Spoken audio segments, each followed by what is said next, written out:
Assalamualaikum warahmatullahi wabarakatuh. Salam jumpa kembali, salam sehat selalu untuk kalian semua. Kali ini Miss akan coba jelaskan mengenai materi lain di awal semester ini, yaitu materi tentang teks. Teks-teks yang sebelumnya Miss harap kalian silakan baca dan coba-coba diingat, karena pastinya antara teks yang satu dengan teks yang lain di bahasa Inggris, cara pemahaman dan pengerjaannya dan isinya tidak jauh berbeda. Jadi ketika kali ini kita akan membahas mengenai hortatory exposition text, Miss rasa kalian bisa dengan cepat memahami apa itu hortatory exposition text. Oke, mari kita coba mulai. Apa saja yang ada di teks ini? Sebelum kita melangkah lebih jauh atau memahami tentang teks yang akan kita bahas kali ini, misalkan coba untuk pertama kali coba kita lihat ada apa saja yang akan Miss kali ini kemukakan. Yang pertama adalah kompetensi dasar, tujuan pembelajaran, definisi dari hortatory exposition text, fungsi sosial hortatory exposition text, struktur teks yang dipergunakan pada teks hortatory exposition, unsur kebahasaan yang terkandung dalam mempelajari teks hortatory exposition, contoh teks hortatory exposition, dan pastinya yang terakhir adalah latihan soal. Oke, baiklah kita mulai ketahui materi kali ini. Yang pertama, kita ketahui dulu apa sih kompetensi dasarnya dengan kita mempelajari hortatory exposition text ini, yaitu membedakan fungsi sosial, struktur teks, dan unsur kebahasaan beberapa teks hortatory exposition, baik dia lisan dan tulis, dengan memberi dan meminta informasi terkait pandangan atau pendapat mengenai topik yang hangat dibicarakan umum, argumentasi pendukung, serta saran sesuai dengan konteks penggunaannya. Itu kompetensi dasar yang pertama pada materi ini. Kompetensi yang lainnya adalah menangkap makna secara kontekstual terkait fungsi sosial, struktur teks, dan unsur kebahasaan teks hortatory exposition lisan dan tulis terkait isu aktual. Oke, itulah kompetensi dasarnya. Tujuan pembelajaran ini apa sih yang akan kita dapatkan? Yaitu yang pertama, menangkap makna, di mana siswa mampu menangkap makna secara kontekstual terkait fungsi sosial, struktur teks, dan unsur kebahasan pada hortatory exposition text. Yang kedua, membedakan. Siswa dapat membedakan fungsi sosial, struktur teks, dan unsur kebahasaan hortatory exposition text. Lalu yang selanjutnya yaitu menyusun teks. Siswa mampu menyusun teks hortatory exposition baik lisan dan tulis terkait isu aktual.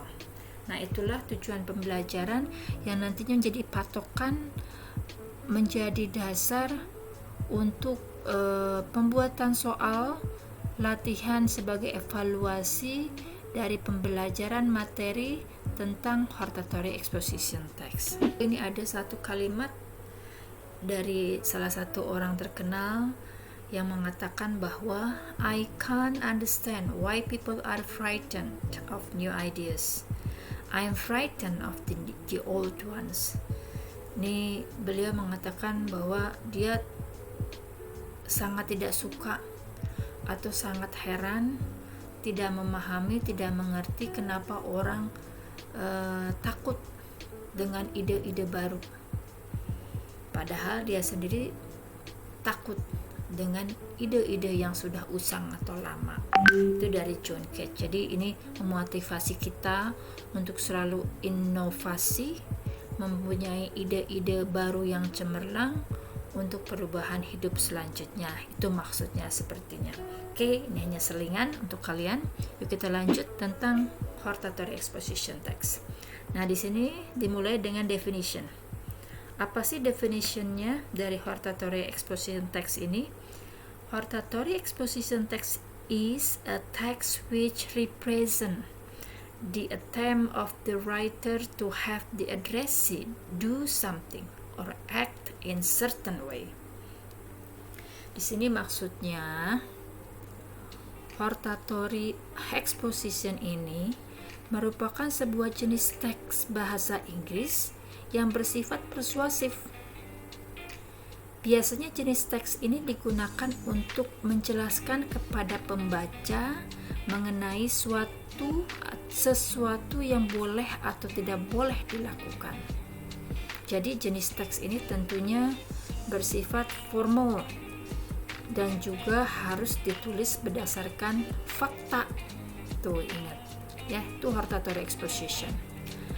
Maka tak heran kalau jenis teks ini biasanya bisa kamu temui dalam jurnal ilmiah, majalah, artikel, koran, pidato akademis, dan juga di buku-buku ilmiah.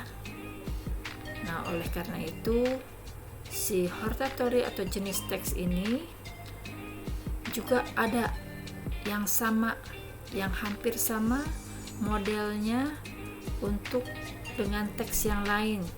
Contohnya seperti analytical exposition yang rasanya kalian di bahasa Inggris wajib mungkin sedang atau sudah mempelajarinya. Oke, nah itu untuk pemahaman awal tentang analytical exposition. Social function of hortatory exposition text. Nah, apa sih social functionnya atau fungsinya ketika orang menuliskan atau menuangkan tulisannya dengan menggunakan teks model hortatory exposition? Nah, seperti tadi di awal tentang definitionnya tadi sudah Miss jelaskan. Di sini social functionnya bisa terlihat juga sama. Used to persuade the reader or listener that something should or should not be the case. Ini maksudnya di mana teks ini digunakan to persuade, untuk mempengaruhi the reader, pembaca, or listener, pendengar, bahwa sesuatu hal itu seharusnya atau tidak seharusnya dilakukan. Seperti tadi pada definisi pun seperti itu ya. Pada dasarnya untuk teks model hortatory exposition itu social functionnya to persuade, ya, to persuade the reader or listener. Itu social function dari hortatory exposition. Oke, nah kita sudah mengetahui definitionnya. Lalu kita sudah mengetahui social functionnya dari teks ini, maka pastinya kita harus lebih jauh juga memahami isinya. Dengan memahami isinya, pastinya kita akan mengetahui apa informasi yang dimaksud. Dengan cara seperti apa kita bisa memahaminya, maka pastinya kita harus juga mengetahui generic structure-nya atau susunan struktur teksnya, yang nantinya juga bisa memudahkan kamu memahami informasi yang ada di teks tersebut, juga memudahkan kamu untuk bisa membuat teks tersebut atau ketika kalian ingin menuangkan pendapat kalian dengan menggunakan teks model ini. Nah, itu fungsi dari generic structure ya pada teks hortatory ini. Ada apa saja sih? Nah, ada 3 generic structure pada hortatory exposition. Yang pertama thesis, yang kedua arguments, yang ketiga recommendation. Simpelnya atau sederhananya inilah tahapannya, stepnya ketika kalian berurutan membaca isi dari teks hortatory atau ketika kalian mulai menuliskannya. Nah, inilah urutannya. Pertama, thesis. Thesis is the announcement of issue concern. Nah, di thesis ini pastinya dia ada di paragraf awal nih, di mana di paragraf awal ini kalian menceritakan thesis is the announcement of issues concern, di mana kalian mulai memperkenalkan permasalahan apa yang kalian ingin kemukakan. Nah, di sini di paragraf yang pertama. Lalu kalian lanjut pada paragraf berikutnya yang pastinya paragraf kedua, yaitu kalian masuk pada generic structure yang kedua, arguments.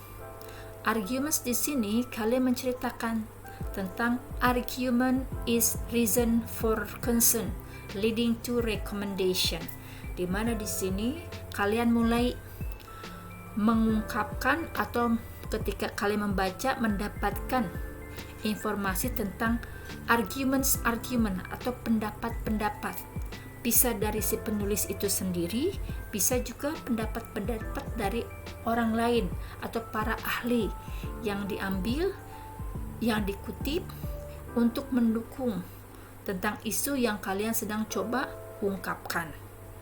Ya, karena di sini intinya tadi kan mempengaruhi, to persuade pada teks ini. Maka ketika mempengaruhi itu kan kalian harus sesuai fakta bahwa hal itu tidak seharusnya dan seharusnya dilakukan. Maka harus ada arguments yang mendukung tentang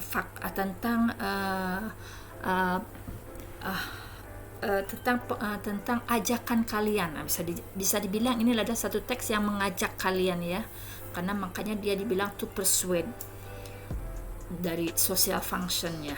Nah, itu di bagian arguments. Jadi arguments itu nanti isinya pendapat-pendapat, dan biasanya terkadang arguments ini tidak hanya satu paragraf, bisa jadi ada 2 atau 3 ketika memang bahasanya panjang, pendapatnya banyak, baik pendapat yang positif atau pendapat yang negatif misalnya, untuk lebih mendukung ya ide kamu ketika kamu mengungkapkan satu pendapat atau satu keadaan yang ingin kamu coba ajak kepada pendengar atau pembaca. Oke, nah di pendapat ini yang nantinya akan mengarah kepada saran pada akhirnya, yaitu di generic structure yang terakhir, namanya recommendation.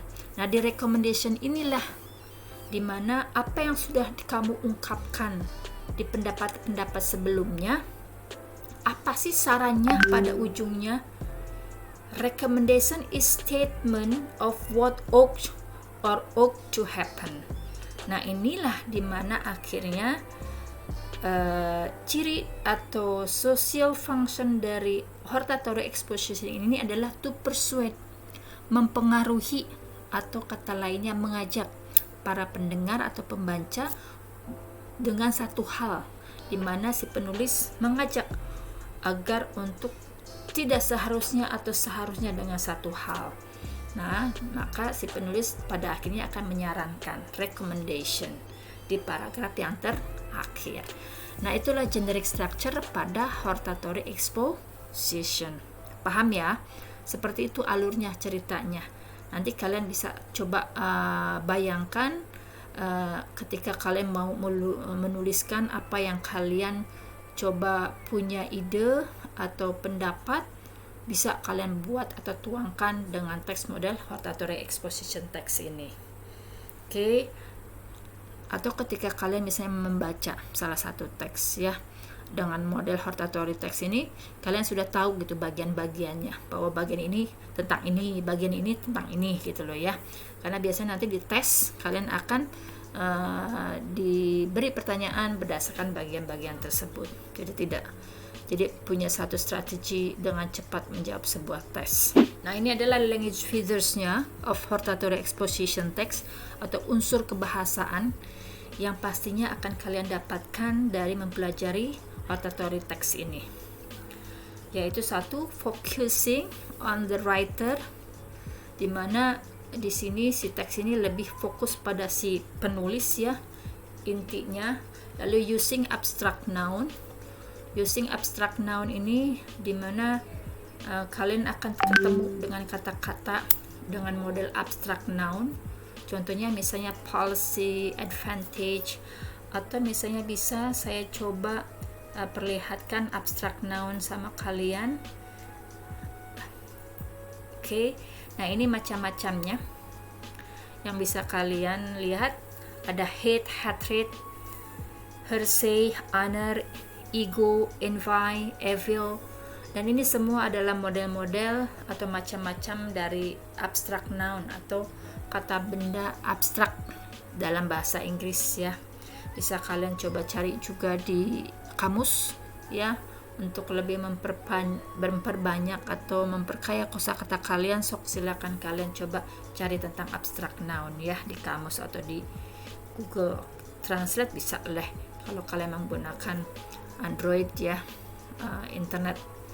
Oke, nah itu untuk abstract noun sebagai salah satu unsur kebahasaan yang ada pada hortatory exposition. Kita lanjut kembali, ada apa lagi di language feathers, yaitu using action verb. Using action verb ini kalian pastinya tahu dia adalah sebuah kata kerja yang bermakna di mana melakukan sesuatu. Nah, itu action verb namanya.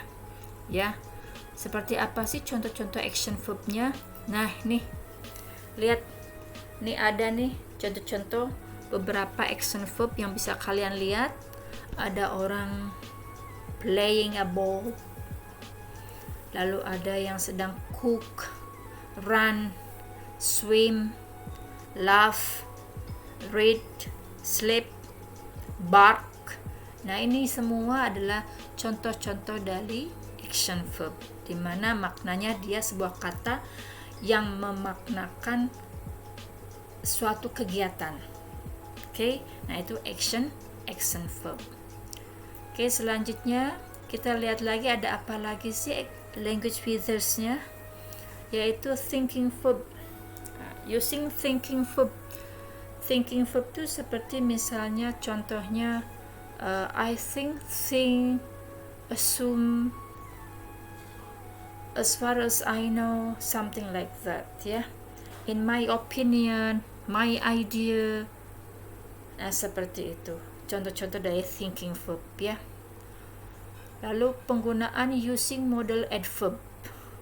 Model adverb contohnya di sini certainly, surely, atau ada juga yang lain, mungkin kalian ingin ketahui yang lainnya untuk adverb, model adverb. Oke, nih ada certainly, absolutely, obviously, really, probably, definitely, possibly, likely, clearly, seriously. Nah, ini adalah macam-macam dari model adverbs. Dia banyak dan hampir setiap akhiran katanya diakhiri dengan kata ly atau lny ya. Ini model adverb. Oke, yang kalian akan ketemu di teks model hortatory exposition sebagai salah satu unsur kebahasaan yang ada di teks tersebut.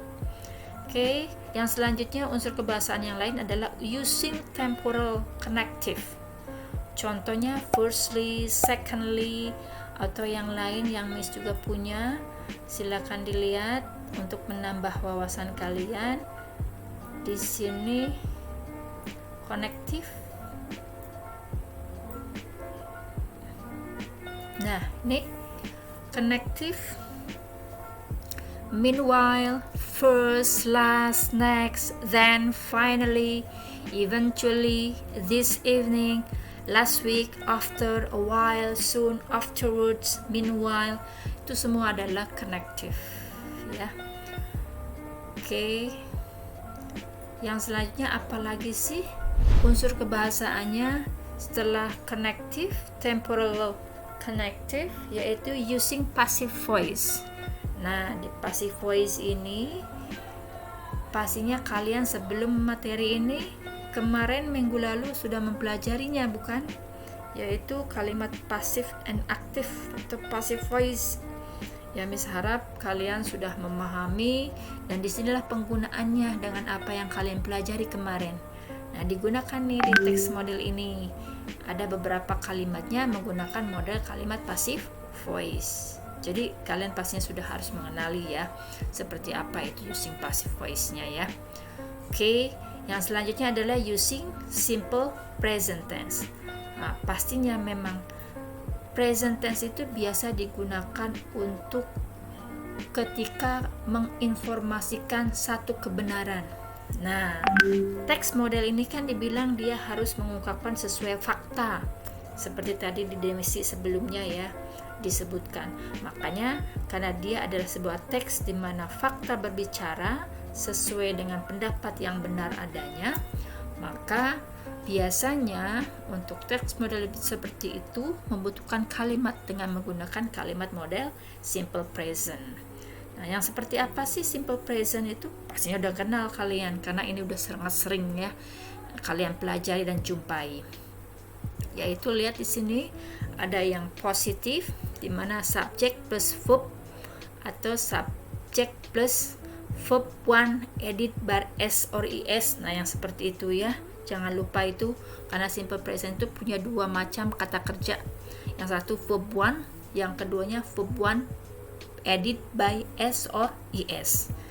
Lalu yang negatif s plus do or does subject ditambah dengan do atau does sebagai auxiliary, lalu karena dia negatif ada not, lalu diikuti dengan bare infinitive. Ini bare infinitive ini maksudnya adalah verb 1 ya, karena dia simple present pasti menggunakan verb pertama.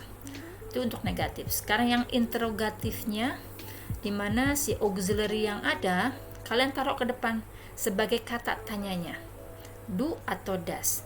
Do atau does ini dipilih dia berdasarkan subjek penggunaannya ya. Setelah do does kata tanya, lalu diikuti dengan subjek, lalu diselesaikan dengan verb 1 atau bare infinitive. Apa gitu ya kata kerjanya, karena ini adalah model kalimat verbal sentence. Ingat ya, ada dua macam ada dua macam kalimat dalam setiap tenses, dalam setiap kalimat.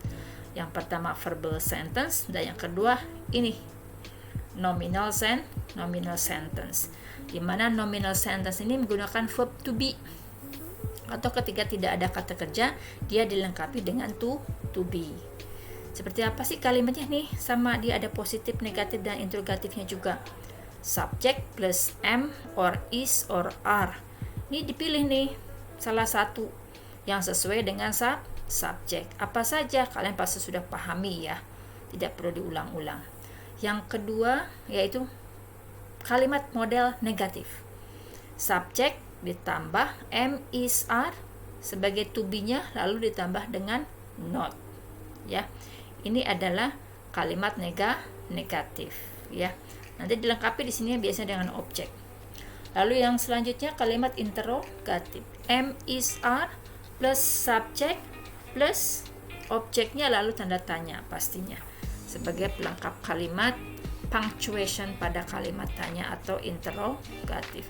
Nah, itulah adalah macam-macam dari unsur kebahasaan atau language features yang kalian dapatkan dengan mempelajari hortatory exposition. Jadi banyak ya yang kalian dapat pastinya. Oke, kita masuk langsung ke never try smoking. Ini adalah salah satu teks, contoh teks model hortatory exposition. Dari judulnya aja sudah kita lihat ya, dia mengajak kita, mengajak pendengar atau mengajak pembaca untuk melakukan hal yang diyakini oleh si penulis baik seharusnya atau baik tidak seharusnya. Nah, ini tentang never try smoking. Jangan pernah berusaha untuk merokok. Ini bacaannya, pastinya dia ada sesuai dengan generic structure yang kalian pelajari tadi, yang kalian simak ya, yang kita tadi barusan diskusikan ya. Ada 3 kan tadi generic structure-nya.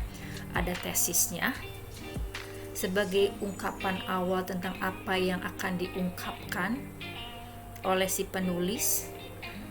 Lalu selanjutnya ada arguments sebagai dukungan bukti penguat ajakan dari awal diungkap di paragraf pertama bagian tesis, diisi dengan arguments, baik argumen dari si pendengar, dari si penulis itu sendiri, atau argumen dari pihak lain, pihak ahli, pihak yang terkait untuk mendukung kebenaran fakta adanya. Lalu selanjutnya adalah recommendation. Nah, di recommendation inilah biasanya yang menunjukkan maksud dari si penulis menuliskan teks ini tentang never try smoking tadi ya, sebagai judulnya atau title-nya pada teks ini.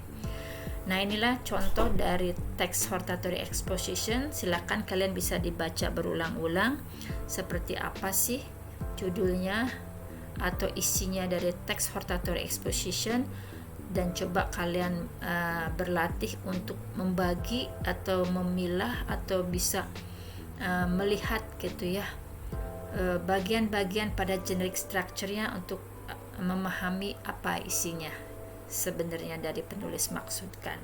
Oke, nah itu untuk contoh hortatory exposition. Selanjutnya ini yang terakhir adalah tugas latihan reading comprehension text, yang pastinya Miss seperti biasa sudah kirim di Google Classroom kalian melalui Google Form dengan soal-soal yang ada. Silakan kalian kerjakan. Pastinya kalian bisa jika kalian memahami dan membaca dari PowerPoint yang sudah Miss share sebelumnya, juga dengan mendengarkan penjelasan ini pastinya. Oke. Selanjutnya di sini Miss juga minta kalian make your own hortatory exposition text. Seperti apa sih yang dimaksud kalian diminta untuk membuat nih? Membuatnya pastinya Miss minta hanya dengan kalian silakan rearrange this reading text become a good hortatory exposition text. Ini maksudnya kalian diminta untuk rearrange, menyusun kembali sesuai susunan yang benar generic structure pada hortatory exposition text tadi, thesis, arguments, recommendation. Nah, yang mana thesis, yang mana arguments, yang mana recommendation, silakan disusun menjadi satu teks hortatory exposition yang baik dan benar. Oke, itu tugasnya. Miss rasa sudah selesai. Stay at home, stay creative. Pastinya silakan dikerjakan apa yang sudah kita pahami, kita bahas kali ini untuk latihannya. Terima kasih. Miss rasa sudah cukup penjelasannya. Jika ada pertanyaan, silakan kalian bisa kirimkan melalui WA atau chat di bagian Google Classroom di Rooms chat ya. Kalian bisa silakan ketik apa pertanyaan atau kendala kalian dalam memahami teks ini ya. Do your exercise and submit. Kirim. Jangan lupa. Biar kalian mendapatkan nilai pastinya sebagai hasil dari sejauh mana kalian memahami materi kali ini. Oke, thank you. Assalamualaikum warahmatullahi wabarakatuh.